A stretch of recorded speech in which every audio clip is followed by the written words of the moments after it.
So think about this. Think about a relationship that you've got in your life.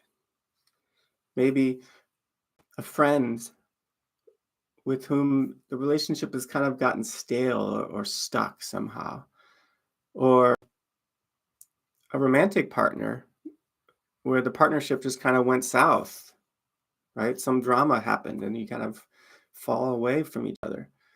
Or maybe a work colleague that just continues to get you down. It's like you walk into work and your heart shrinks and you close off and it's just like, oh my gosh.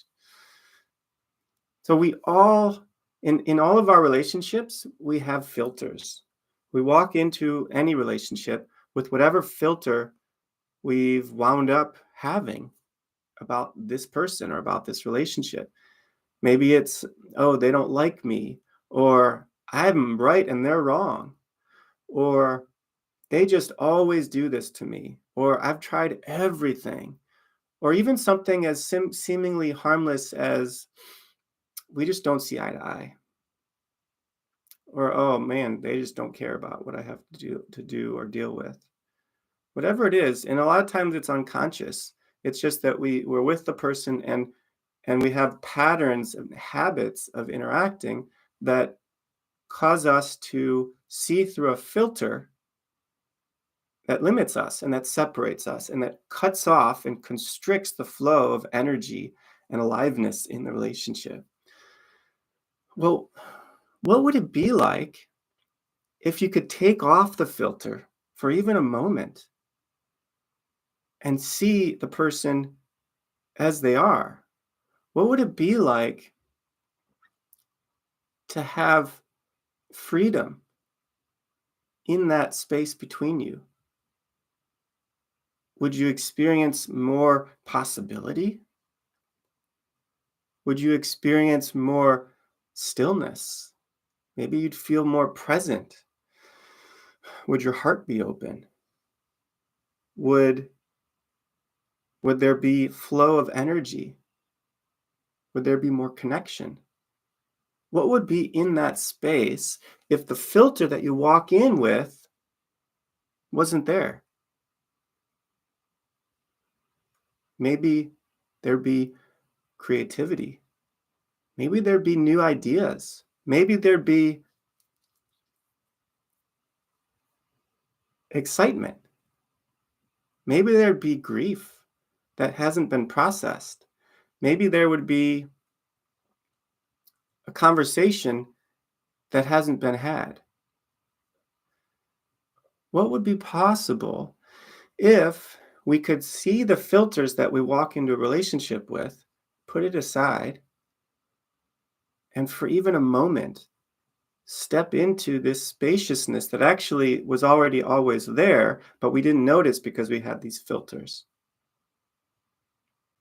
Imagine that. Imagine what could happen if in your work setting or in your professional, in your leadership or in your social groups or in your any hobby groups that you have or romantic partners or family or friendships, if there was at least every so often a glimpse of this field of possibility, this spaciousness, this sort of stillness of opening,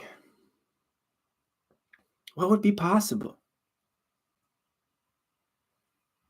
It could be a lot, right? Maybe anything.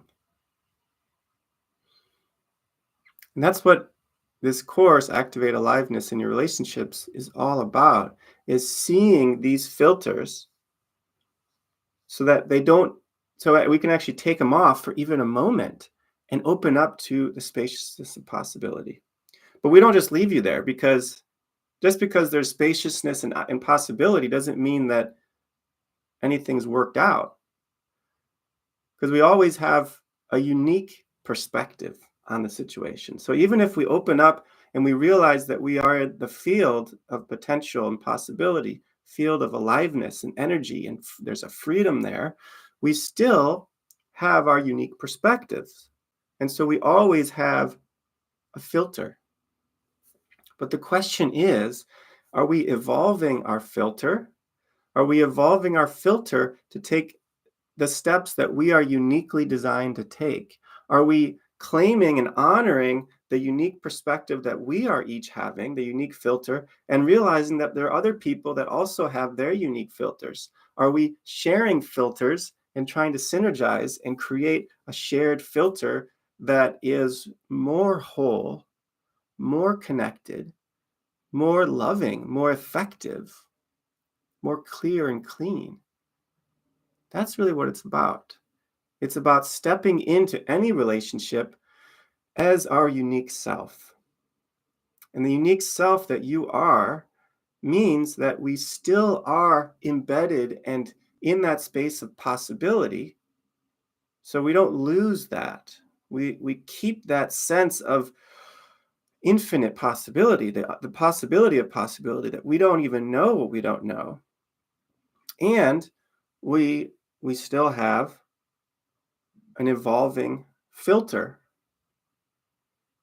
And we have each of us a unique set of gifts to give to that particular situation. Maybe we have a few words that need to be said, that need to be shared.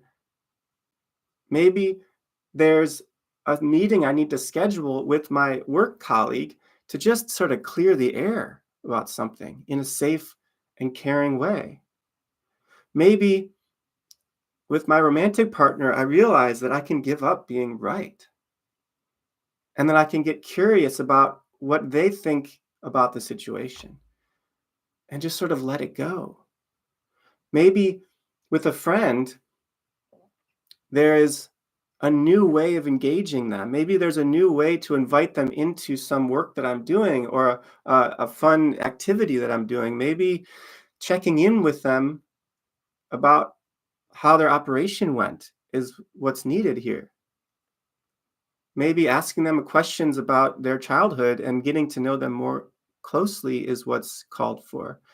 That's what it is to be a unique self, is to be filled with the aliveness of that field of possibility that is uniquely wanting to love and live and connect and give your unique gifts through who you are uniquely in the world, because there's never going to be, and there never has been, and there never is anyone else in the entire cosmos that ever was, is, or will be that can be you, that can have your unique perspective, your unique filter, that can have your unique quality of presence and being, that can live your unique story, and that can be in relationship with the people around you in just the way that you and only you can. There's no one else that can be that and do that. And so now is the time to, instead of just sort of automatically showing up with the filters that are separating and constricting and constraining relationships, open up to the possibility of possibility. Claim your filter and evolve the filter and be able to take it off and try new ones on, right? That's what it means to be an evolutionary, unique self. And so that's my desire, my wish for each man, woman, and child, is that we discover our nature, our true nature, who we really are, as a unique expression of that field of possibility, with gifts to give, with a presence and a quality of being that nobody else that ever was, is, or will be can express. May it be so.